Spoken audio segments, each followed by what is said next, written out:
Il y a plein de conclusions pour... Je crois pas qu'on ait prévu ça dans le... Une minute chacun. On a un peu débordé le temps. On commence à moins plus. On vous invite à écouter encore un dernier tour de conclusion, s'il vous plaît, pardon. Il faut en profiter parce que c'est pas tous les jours qu'on a un débat sur l'environnement de l'eau, alors il faut en encore profiter. redire des choses, donc tant mieux. Allons-y. Moi, je voudrais conclure en disant que tout notre projet, en fait, pour la ville de Bois, il a été conçu autour de cette logique proximité, cercle vertueux, retrouver de la santé de proximité, du commerce de proximité pour mieux se déplacer, mieux consommer. Et je crois vraiment que c'est toute la logique aujourd'hui qu'on a souhaité mettre en œuvre pour retrouver une ville dans laquelle on puisse tout faire en se déplaçant à pied ou à vélo. Je crois que c'est vraiment le centre de toute la ramification de notre programme. C'est bon? C'est bon, pardon. Le temps est... Oui, non, mais on a eu 1000 minutes, Mathilde a moins d'une minute, donc c'est très bien. Alors par rapport à vos... Oui, c'est vrai, vous nous quittez, d'accord. Par rapport à vos...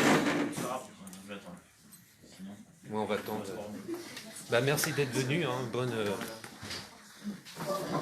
Par rapport à votre déclaration, notre programme est le seul qui s'engage sur le bilan carbone de toutes les politiques publiques. Le seul. Vous relirez nos 29 engagements. Vous pouvez les avoir en accès libre sur Internet. C'est le seul programme qui parle du bilan carboné des prises de décision publiques. Le seul. C'est-à-dire qu'on s'engage systématiquement à parler en CO2 lorsqu'on prend une décision.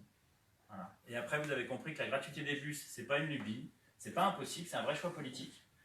C'est un vrai engagement qui doit montrer, je dirais, une dynamique vers des mobilités plus douces et évidemment la proximité, mais là-dessus on est tous d'accord.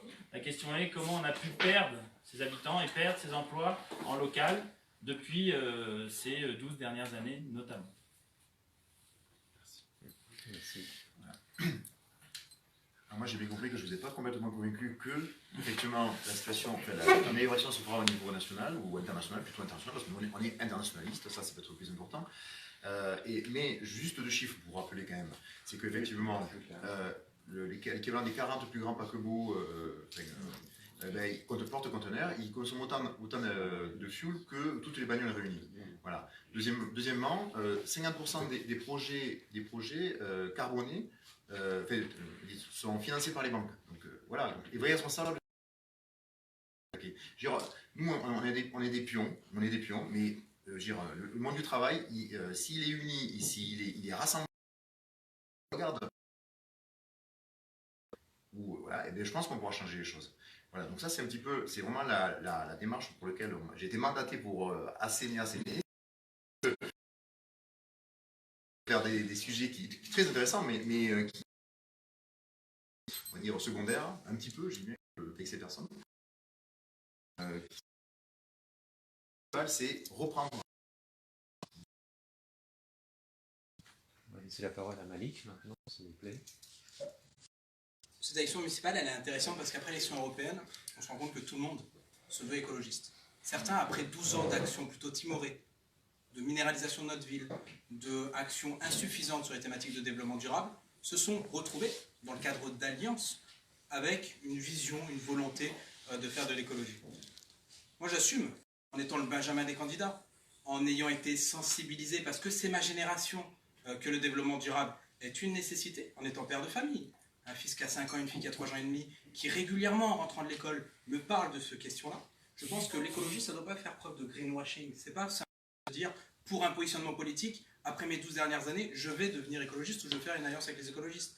L'engagement sur le développement durable, sur l'écologie, ça doit être une conviction, un engagement sincère. Et moi, j'ai assumé de dire que je n'avais pas la même vision de l'écologie, pas une écologie positive, pas une écologie punitive, mais au contraire avoir une écologie de l'incitation. Donc j'assume d'être un candidat écologiste, parce que c'est d'abord un sujet transpartisan. Merci.